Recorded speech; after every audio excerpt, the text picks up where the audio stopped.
Chica is snacky, potentially obsessive, cute, fun, down to party, and in some cases, strangely thick? Welcome back, my fellow gamers. This is Top 10 Gaming and I'm your host, Amanda McKnight. Today we're going to hopefully reflect even more on just what makes Chica cluck as we count down the top 10 scary FNAF Chica theories. Let's get counting. Number 10. First as in... On part 1 of this list, Connor, for his number 10 point, decided to talk about the UCN's statement from Chica that she was the first and that she had seen it all. For my list, I also wanted to talk about this sentiment, but focus on a different meaning for said claim. What if Chica wasn't talking about being the first victim, but instead was actually somehow talking about being the first animatronic to have been made?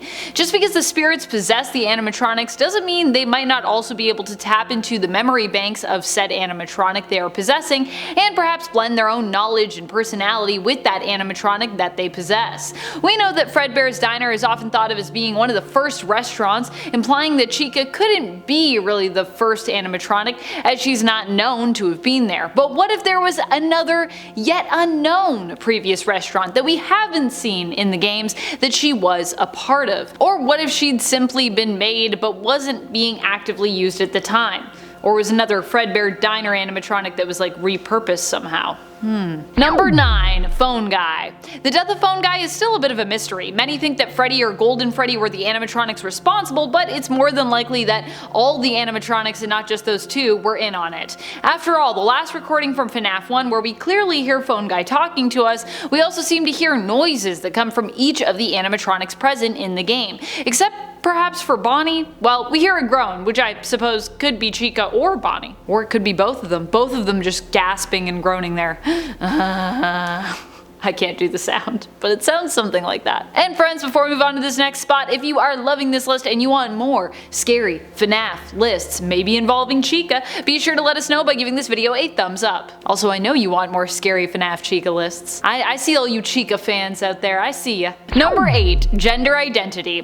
What if Chica's gender identity doesn't actually come from the animatronic's appearance as female, but instead comes from the spirit that possesses her?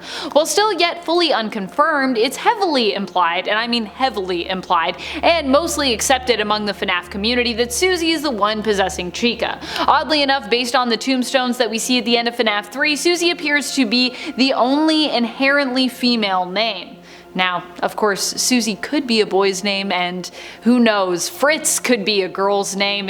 We don't really know for sure, but I'm just talking about implications. This could imply that it is actually Susie and the others who possess the suits who imbue the suit with their true gender identity, as opposed to it being based on the animatronic's name or their appearance. Because like I said, Susie seems to be the only female name there, and then Chica's like the only female animatronic of the main ones, I believe. I mean, I don't know, they are animatronics.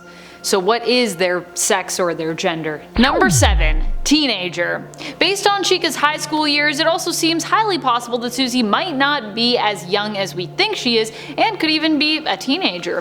The problem with this theory is that it seems to contrast with Susie's appearance in Pizzeria Simulator, where we see her face seemingly reflected in the game during the Fruity Maze minigame. Here she appears younger, but based on Toy Chica's high school years, the episodic interludes from UCN, it seems as though we could be seeing a very strange and likely distorted glimpse into Susie's life. Although she wasn't always a murderous animatronic, she likely was a student who possibly had lots of crushes on the boys at school.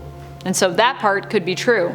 Which would then mean, if those were her memories, that she was a teenager? Number 6. Growing up. The other implication here with Toy Chica's high school years and it being Toy Chica who is shown with the other animatronics instead of Susie with other students is that this is meant to represent the spirits who possess the animatronics, like Susie, are actually still maturing and aging as time goes on, despite them not being alive and no longer having bodies. The high school years could actually be meant to show us that Susie has possessed Chica for such a long time, for so long, that she has moved from being a kid into a teenager mentally as the years have gone on. So maybe these spirits are actually growing up in the animatronics, which, I don't know, is that good? Is that bad? I don't know.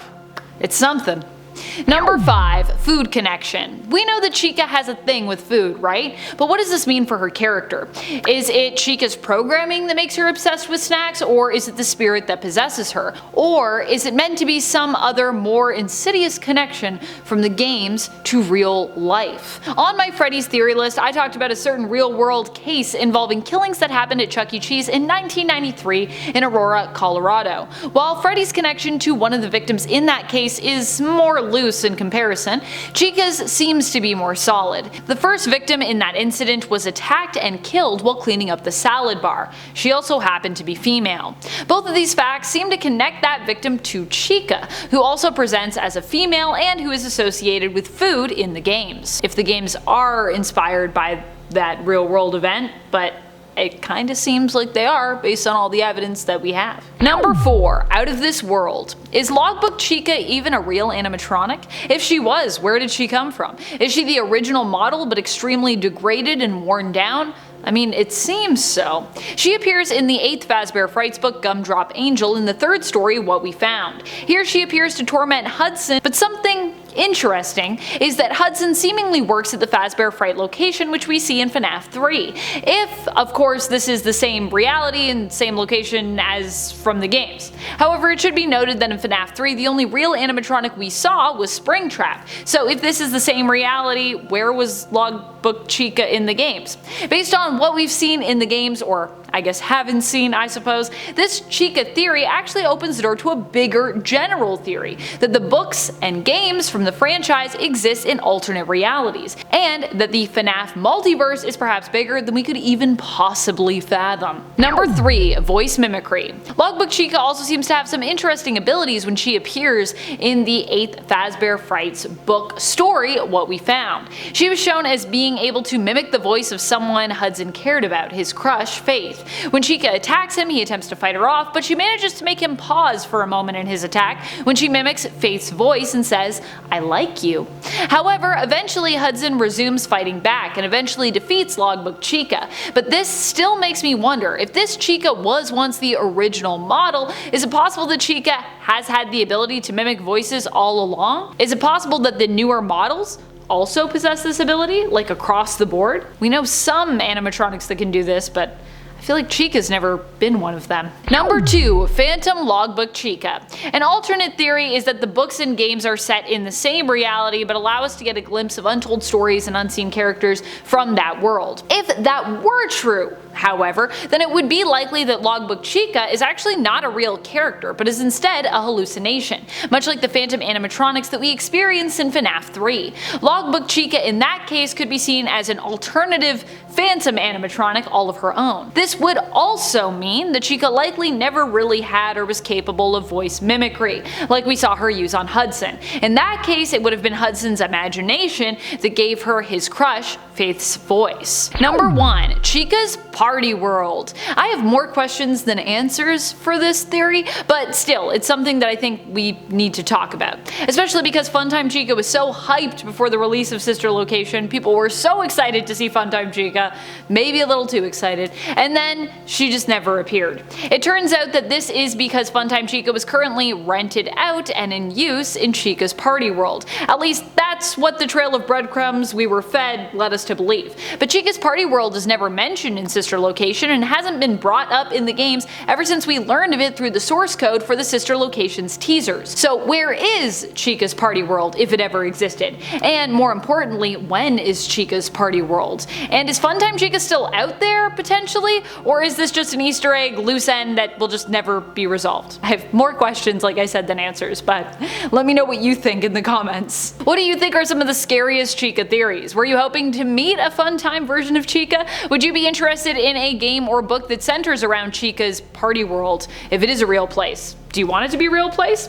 Let us know in the comments below. And speaking of comments, it's time to turn to some comments from one of our latest videos, Top 10 Scary FNAF Freddy Theories. DLW Gaming & Co. comments, "I'm mad that it took me a minute to realize that CC meant crying child." Yes, CC did mean crying child, but you don't have to be mad at yourself for that. I mean, I try to not use that short form just because I don't want to confuse anyone that's watching. I want it to be super clear. And hey, you know, we don't have to know everything all the time. We're only human beings. And you caught on eventually, so pat yourself on the back. Amy Bachman suggests if you want to clean the suits, just take off the suit from the endo and clean the suit and let it dry. The soap would be more effective on the endo than the suit though, by the way. Yeah, I personally think that is a good strategy for cleaning the suits, but the question still remains as to why they were never cleaned. It implies that it would be impossible to clean them. But maybe it was just because technically they didn't have an endo in them because there was like a corpse in them. I don't know. Tanya Surmise shares, I thought William was drove to insanity by stress in his children's deaths. That was his fault, making him feel guilty. I mean, I feel like we still don't really know what happened with William and why he went on kind of a murderous rampage. That's a good theory, I like that theory, but it's never like fully been confirmed. Still so many questions about William Afton and why he does what he do. And that's all the time we have for comments today. Be sure to comment below for a chance to have your thoughts and feels shouted out in a future video. This has been Top 10 Gaming, and I am your host Amanda McKnight, reminding you as always to keep on gaming on. Pew pew!